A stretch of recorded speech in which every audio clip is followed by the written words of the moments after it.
ಶ್ರೀ ಗುರುಭ್ಯೋ ನಮಃ. ನಮಃಶಾಂತಾಯ ದಿವ್ಯಾಯ ಸತ್ಯಧರ್ಮ ಸ್ವರೂಪಿಣೆ ಸ್ವಾನಂದಾಮೃತ ತೃಪ್ತಾಯ ಶ್ರೀಧರಾಯ ನಮೋ ನಮಃ.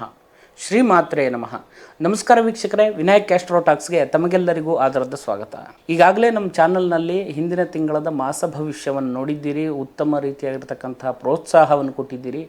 ಇದೇ ರೀತಿಯಾದಂಥ ಪ್ರೋತ್ಸಾಹವನ್ನು ನಾನು ಬಯಸ್ತೇನೆ. ತಮಗೆಲ್ಲರಿಗೂ ಕೂಡ ನಾನು ಆಭಾರಿಯಾಗಿದ್ದೇನೆ. ಇವತ್ತಿನ ದಿವಸ ಜುಲೈ ತಿಂಗಳಿನಲ್ಲಿ ಗ್ರಹಸ್ಥಿತಿಗಳ ಪ್ರಕಾರವಾಗಿ ಗ್ರಹಗಳು ಸಂಚರಿಸುವಾಗ 12 ರಾಶಿಗಳಲ್ಲಿ ಯಾವ ರೀತಿಯಾಗಿರ್ತಕ್ಕಂಥ ಫಲಾಫಲಗಳಿದೆ ಅಂತ ಹೇಳುವಂಥದ್ದನ್ನು ತಿಳಿದುಕೊಳ್ಳುವ. ಪ್ರಥಮವಾಗಿ ಗ್ರಹಸ್ಥಿತಿಯನ್ನು ನೋಡುವ.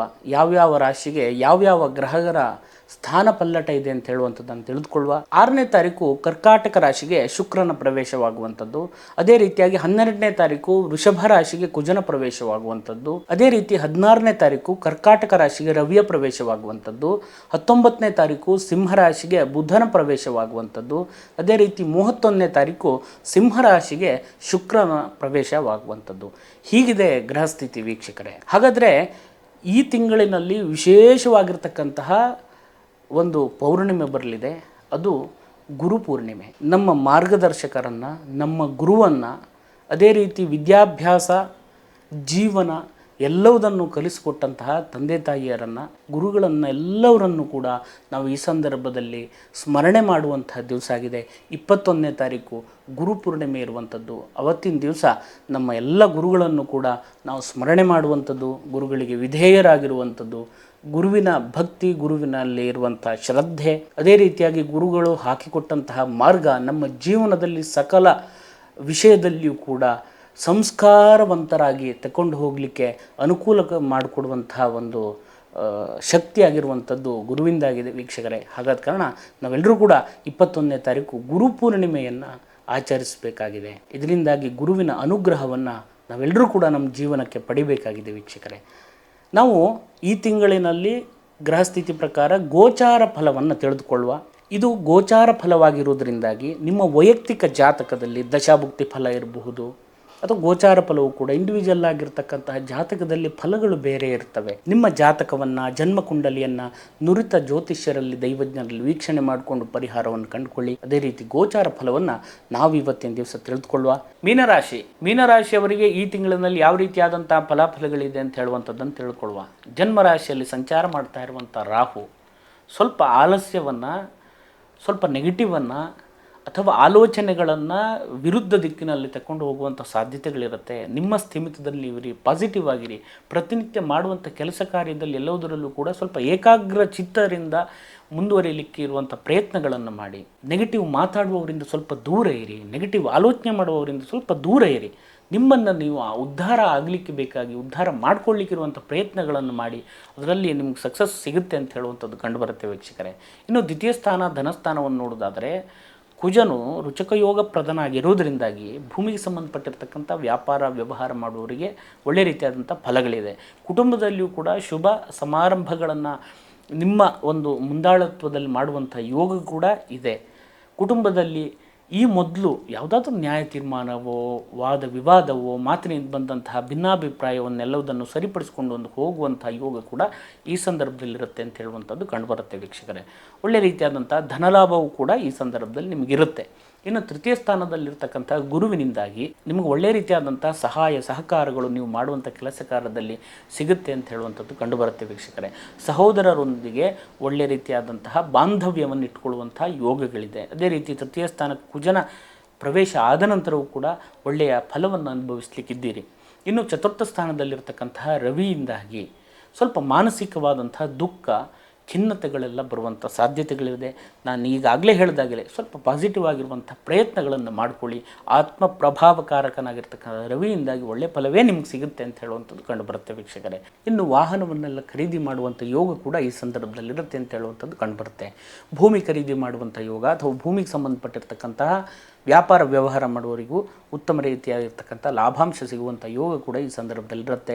ತಾಯಿಯ ಆರೋಗ್ಯದಲ್ಲಿ ಸ್ವಲ್ಪ ಜಾಗ್ರತೆಯನ್ನು ವಹಿಸಿ. ಇನ್ನು ಪಂಚಮ ಸ್ಥಾನವನ್ನು ನೋಡುವುದಾದರೆ ತೃತೀಯಾಧಿಪತಿಯಾಗಿರ್ತಕ್ಕಂಥ ಶುಕ್ರ ಪಂಚಮ ಸ್ಥಾನದಲ್ಲಿರೋದರಿಂದಾಗಿ ಒಳ್ಳೆಯ ಸಹಾಯ ಸಹಕಾರಗಳು ಸಿಗುವಂಥ ಯೋಗಗಳಿದೆ. ಮಕ್ಕಳ ಆರೋಗ್ಯದಲ್ಲಿ, ವಿದ್ಯಾಭ್ಯಾಸದಲ್ಲಿ ಉತ್ತಮ ಫಲಿತಾಂಶವನ್ನು ಕಾಣುವಂಥ ಯೋಗಗಳಿದೆ. ಅದೇ ರೀತಿಯಾಗಿ ಹೈಯರ್ ಎಜುಕೇಷನ್ ಮಾಡುವವರಿಗೂ ಕೂಡ ಒಳ್ಳೆಯ ರೀತಿಯಾಗಿರ್ತಕ್ಕಂಥ ಸಮಯ ಇದೆ.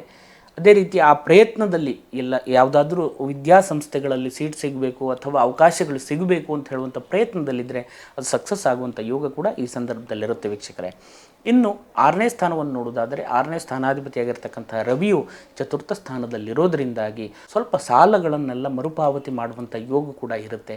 ಋಣದಿಂದ ಮುಕ್ತರಾಗುವಂಥ ಯೋಗ ಕೂಡ ಈ ಸಂದರ್ಭದಲ್ಲಿರುತ್ತೆ. ಸ್ವಲ್ಪ ಶತ್ರುಗಳಿಂದ ಅಥವಾ ಮತ್ಸರ ಮಾಡುವವರಿಂದ ಸ್ವಲ್ಪ ದೂರ ಇರಿ, ಆದಷ್ಟು ಒಳ್ಳೆಯದು. ಯಾಕೆಂತಂದರೆ ಯಾವುದೋ ಒಂದು ಸಾಧನೆ ಮಾಡಲಿಕ್ಕೆ ದೊಡ್ಡ ಕನಸು ಇಟ್ಕೊಂಡು ಹೊರಟಿರ್ತೀರಿ, ಅನಗತ್ಯವಾಗಿ ನೆಗೆಟಿವ್ ಯೋಚನೆ ನೆಗೆಟಿವ್ ಮನಸ್ಥಿತಿ ಇರುವವರಿಂದ ಸ್ವಲ್ಪ ದೂರ ಇದ್ದಷ್ಟು ಒಳ್ಳೆಯದು ಅಂತ ಹೇಳುವಂಥದ್ದು ಕಂಡುಬರುತ್ತೆ ವೀಕ್ಷಕರೇ. ಇನ್ನು 7ನೇ ಸ್ಥಾನವನ್ನು ನೋಡೋದಾದರೆ 7ನೇ ಸ್ಥಾನಾಧಿಪತಿಯಾಗಿರ್ತಕ್ಕಂಥ ಬುಧನು ಚಂದ್ರನ ಕ್ಷೇತ್ರದಲ್ಲಿರೋದ್ರಿಂದಾಗಿ ದಾಂಪತ್ಯ ಜೀವನದಲ್ಲಿ ಅಲ್ಪ ಸ್ವಲ್ಪ ವಾದ ವಿವಾದ ಕಿರಿಕಿರಿ ಎಲ್ಲ ಬಂದರೂ ಕೂಡ ಒಳ್ಳೆಯ ರೀತಿಯಾದಂತಹ ಸಹಬಾಳ್ವೆಯಿಂದ ಜೀವನ ಮಾಡುವಂಥ ಯೋಗ ಕೂಡ ಇರುತ್ತೆ. ಪಾರ್ಟ್ನರ್ಶಿಪ್ ಬಿಸ್ನೆಸ್ ಮಾಡುವವರಿಗೂ ಕೂಡ ಒಳ್ಳೆಯ ರೀತಿಯಾದಂಥ ಫಲಗಳು ಸಿಗುತ್ತೆ ಅಂತ ಹೇಳುವಂಥದ್ದು ಕಂಡುಬರುತ್ತೆ ವೀಕ್ಷಕರೇ. ಇನ್ನು ವಿವಾಹಕ್ಕೋಸ್ಕರವಾಗಿ ಒಳ್ಳೆಯ ಸಂಬಂಧಗಳನ್ನು ಹುಡುಕ್ತಾ ಇರುವವರಿಗೆ ಒಳ್ಳೆಯ ಸಂಬಂಧಗಳು ಕೂಡಿ ಬರುವಂಥ ಯೋಗಗಳಿದೆ. ಗುರುಬಲ ಕಡಿಮೆ ಇದ್ದರೂ ಕೂಡ ಈ ಸಂದರ್ಭದಲ್ಲಿ ಒಳ್ಳೆಯ ಸಂಬಂಧಗಳು ಕೂಡ ಸಿಗುವಂಥ ಯೋಗ ಕೂಡ ಇರುತ್ತೆ ವೀಕ್ಷಕರೇ. ಇನ್ನು 8ನೇ ಸ್ಥಾನವನ್ನು ನೋಡೋದಾದರೆ 8ನೇ ಸ್ಥಾನಾಧಿಪತಿಯಾಗಿರ್ತಕ್ಕಂಥ ಶುಕ್ರನು ಚಂದ್ರನ ಕ್ಷೇತ್ರ ಮಿತ್ರ ಕ್ಷೇತ್ರದಲ್ಲಿರೋದರಿಂದಾಗಿ ಯಾವುದೇ ಅವಘಡ ಆಪತ್ತು ಇತ್ಯಾದಿಗಳಿಗೆ ಅವಕಾಶಗಳಿರೋದಿಲ್ಲ. ಯಾವುದೇ ಕಾರಣಕ್ಕೂ ಹೆದರಬೇಕಾದಂಥ ಅವಶ್ಯಕತೆಗಳಿಲ್ಲ, ಧೈರ್ಯವಾಗಿ ಮುನ್ನಡೆಯಿರಿ. 9ನೇ ಸ್ಥಾನವನ್ನು ನೋಡೋದಾದರೆ 9ನೇ ಸ್ಥಾನಾಧಿಪತಿಯಾಗಿರ್ತಕ್ಕಂಥ ಕುಜನು ದ್ವಿತೀಯ ಸ್ಥಾನದಲ್ಲಿ ತನ್ನ ಸ್ವಕ್ಷೇತ್ರದಲ್ಲಿರೋದರಿಂದಾಗಿ ಪ್ರಾಣಿ ಪಕ್ಷಿ ಮನುಷ್ಯರಲ್ಲಿ ಎಲ್ಲವರಲ್ಲಿಯೂ ಕೂಡ ಪ್ರೀತಿ ವಾತ್ಸಲ್ಯವನ್ನು ಬೆಳೆಸಿಕೊಂಡು ಬೇಕಾದಂಥ ಉಪಕಾರವನ್ನು ಪರೋಪಕಾರ ಅರ್ಥಮಿದಂ ಶರೀರಂ, ಪರೋಪಕಾರ ಮಾಡಲಿಕ್ಕಾಗಿಯೇ ನಾನು ಹುಟ್ಟಿದ್ದೇನೇನೋ ಅಂತ ಹೇಳುವಷ್ಟು ಉಪಕಾರಗಳನ್ನೆಲ್ಲ ಮಾಡುವಂಥ ಯೋಗ ಈ ಸಂದರ್ಭದಲ್ಲಿರುತ್ತೆ. ತೀರ್ಥಕ್ಷೇತ್ರಗಳಿಗೆ ಸಂಚಾರ ಮಾಡುವಂಥದ್ದು, ನಿಮ್ಮ ಸ್ನೇಹಿತರನ್ನು ಬಂಧುಗಳನ್ನೆಲ್ಲ ಕ್ಷೇತ್ರ ದರ್ಶನ ಮಾಡಿಸುವಂಥ ಯೋಗ ಕೂಡ ಈ ಸಂದರ್ಭದಲ್ಲಿರುತ್ತೆ ವೀಕ್ಷಕರೇ. ಉದ್ಯೋಗ ಇಲ್ಲದೇ ಇರುವವರಿಗೂ ಕೂಡ ಉದ್ಯೋಗ ಪ್ರಾಪ್ತಿಯಾಗುವಂಥ ಯೋಗ ಇದೆ. ಉದ್ಯೋಗದಲ್ಲಿ ವಿಶೇಷವಾಗಿರ್ತಕ್ಕಂಥ ಸಾಧನೆಯನ್ನು ಮಾಡುವವರಿಗೂ ಕೂಡ ಆ ಸಾಧನೆ ಪರಿಪೂರ್ಣವಾಗಿ ಕೊನೆಗೊಳ್ಳುವಂತಹ ಎಲ್ಲ ಯೋಗ ಕೂಡ ಈ ಸಂದರ್ಭದಲ್ಲಿರುತ್ತೆ ಅಂತ ಹೇಳುವಂಥದ್ದು ಕಂಡುಬರುತ್ತೆ ವೀಕ್ಷಕರೇ. ಇನ್ನು ಕೆಲಸ ಮಾಡುವಂಥ ಸ್ಥಳದಲ್ಲಿ ಸಣ್ಣ ಪುಟ್ಟ ಕಿರಿಕಿರಿ ಒತ್ತಡಗಳೆಲ್ಲ ಬರಬಹುದು, ಅದನ್ನೆಲ್ಲ ಎದುರಿಸ್ಕೊಂಡು ಹೋಗುವಂಥ ಯೋಗ ನಿಮಗಿದೆ ಅಂತ ಹೇಳುವಂಥದ್ದು ಕಂಡುಬರುತ್ತೆ ವೀಕ್ಷಕರೇ. ಇನ್ನು 11ನೇ ಸ್ಥಾನವನ್ನು ಲಾಭಸ್ಥಾನ ಅಂತ ಹೇಳ್ತೇವೆ. 11ನೇ ಸ್ಥಾನಾಧಿಪತಿಯಾಗಿರ್ತಕ್ಕಂಥ ಶನಿ 12ನೇ ಸ್ಥಾನದಲ್ಲಿರೋದರಿಂದಾಗಿ ಎಲ್ಲವರನ್ನೂ ಕೂಡ ವಿಶ್ವಾಸಕ್ಕೆ ತಗೊಂಡು ಹೋಗುವಂತಹ ಮನಸ್ಥಿತಿ ನಿಮ್ಮದಾಗಿರೋದ್ರಿಂದಾಗಿ ಎಷ್ಟು ವಿಶ್ವಾಸಕ್ಕೆ ತಗೊಳ್ಬೇಕು ಅಷ್ಟೇ ವಿಶ್ವಾಸಕ್ಕೆ ತಗೊಂಡು ಹೋದರೆ ಒಳ್ಳೆಯದು ಅಂತ ಹೇಳುವಂಥದ್ದು ಕಂಡುಬರುತ್ತೆ. ಯಾಕಂತ ಹೇಳಿದರೆ ಕೆಲವಷ್ಟು ಮೋಸಗಳೆಲ್ಲ ಆಗುವಂಥ ಸಾಧ್ಯತೆಗಳಿರುತ್ತೆ. ಪ್ರಯತ್ನ ಪಟ್ಟಂಥ ಕೆಲಸ ಕಾರ್ಯದಲ್ಲಿ ಉದ್ಯೋಗದಲ್ಲಿ ನಿಮ್ಮ ಶ್ರಮ ನಿಮ್ಮ ಸಮಯ ನಿಮ್ಮ ದುಡ್ಡು ಎಲ್ಲವುದನ್ನು ಬಳಸ್ಕೊಂಡು ನೀವು ಮಾಡ್ತಾ ಇರ್ತೀರಿ, ಅದರಲ್ಲಿ ಸರಿಯಾದ ಫಲ ಬಂದಿಲ್ಲ ಅಂದರೆ ಬೇಜಾರಲ್ವ. ಹಾಗಾಗಿ ಆ ವಿಷಯದಲ್ಲೂ ಸ್ವಲ್ಪ ಜಾಗ್ರತೆಯಿಂದಿರಿ.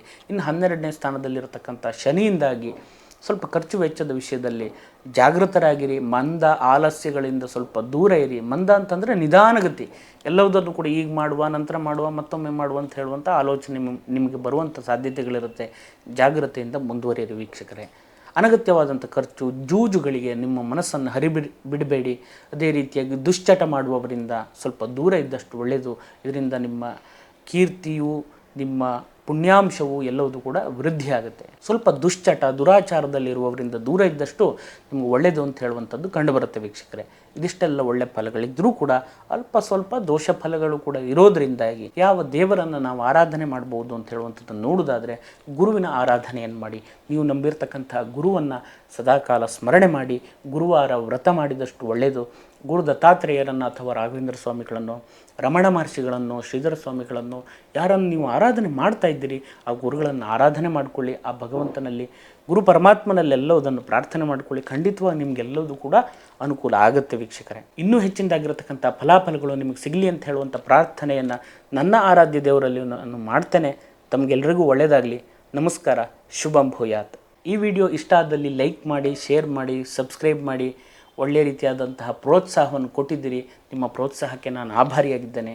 ವೀಕ್ಷಕರೇ, ಜ್ಯೋತಿಷ್ಯಕ್ಕೆ ಸಂಬಂಧಪಟ್ಟಿರ್ತಕ್ಕಂಥ ಯಾವುದೇ ವಿಷಯಗಳನ್ನಾದರೂ ಕೂಡ ನೇರವಾಗಿ ಬಂದು ಪರಿಶೀಲನೆ ಮಾಡಿಕೊಂಡು ಬೇಕಾದಂಥ ಪರಿಹಾರವನ್ನು ಕಂಡುಕೊಳ್ಳಿ. ಕೆಳಗಡೆ ಕಾಣಿಸಿರತಕ್ಕಂಥ ನಂಬರ್ಗೆ ಫೋನ್ ಮಾಡಿ ಅಪಾಯಿಂಟ್ಮೆಂಟನ್ನು ತಗೊಳ್ಳಿ. ಅದೇ ರೀತಿ ಫೋನ್ನಲ್ಲಿ ಯಾವುದೇ ರೀತಿಯಂಥ ಜ್ಯೋತಿಷ್ಯಕ್ಕೆ ಸಂಬಂಧಪಟ್ಟಿರಬಹುದು ಅಥವಾ ಆಧ್ಯಾತ್ಮಕ್ಕೆ ಸಂಬಂಧಪಟ್ಟಿರಬಹುದು ಯಾವುದೇ ವಿಷಯಗಳನ್ನು ಕನ್ಸಲ್ಟೇಷನನ್ನು ನಾವು ಮೊಬೈಲ್ನಲ್ಲಿ ಮಾಡಲ್ಲ. ನಿಜವಾಗಿ ಸಮಸ್ಯೆಯಲ್ಲಿ ನಾವು ಇದ್ದೇವೆ ಅಂತ ಹೇಳುವಂಥ ಪರಿಸ್ಥಿತಿಯನ್ನು ಎದುರಿಸ್ತಾ ಇದ್ದರೆ ನೇರವಾಗಿ ಬಂದು ಕನ್ಸಲ್ಟೇಷನ್ ತಗೊಂಡು ಸರಿಯಾದಂಥ ಪರಿಹಾರವನ್ನು ಕಂಡುಕೊಳ್ಳಿ. ಫೋನ್ ಮೂಲಕ ಯಾವ ಪರಿಹಾರವೂ ಆಗಲ್ಲ. ಅರ್ಧ ಗಂಟೆಯಲ್ಲಿ ಪರಿಹಾರ, 1 ಗಂಟೆಯಲ್ಲಿ ಪರಿಹಾರ 24 ಗಂಟೆಲಿ ಪರಿಹಾರ, ಈ ರೀತಿಯಲ್ಲಿ ಹೇಳುವವರೆಲ್ಲ ಇರ್ತಾರೆ. ಆ ವಿಷಯದ ಬಗ್ಗೆ ನಾನು ಏನೂ ಮಾತಾಡಲ್ಲ, ಅವರಿಗೆಲ್ಲ ನಮಸ್ಕಾರ. ನೀವು ಏನೇ ವಿಷಯ ಇದ್ದರೂ ಕೂಡ ನೇರವಾಗಿ ಬನ್ನಿ, ಸರಿಯಾದಂಥ ಒಂದು ಪರಿಹಾರವನ್ನು ತೆಗೊಳ್ಳಿ. ಫೋನ್ ಮೂಲಕವಾಗಿ ನಾವು ಯಾವುದೇ ಪರಿಹಾರವನ್ನು ಅಥವಾ ಜ್ಯೋತಿಷ್ಯ ವಿಮರ್ಶೆಗಳನ್ನು ಮಾಡಲ್ಲ. ನಮಗೆಲ್ರಿಗೂ ಒಳ್ಳೆಯದಾಗಲಿ. ನಮಸ್ಕಾರ. ಶುಭಂ ಭೂಯಾತ್.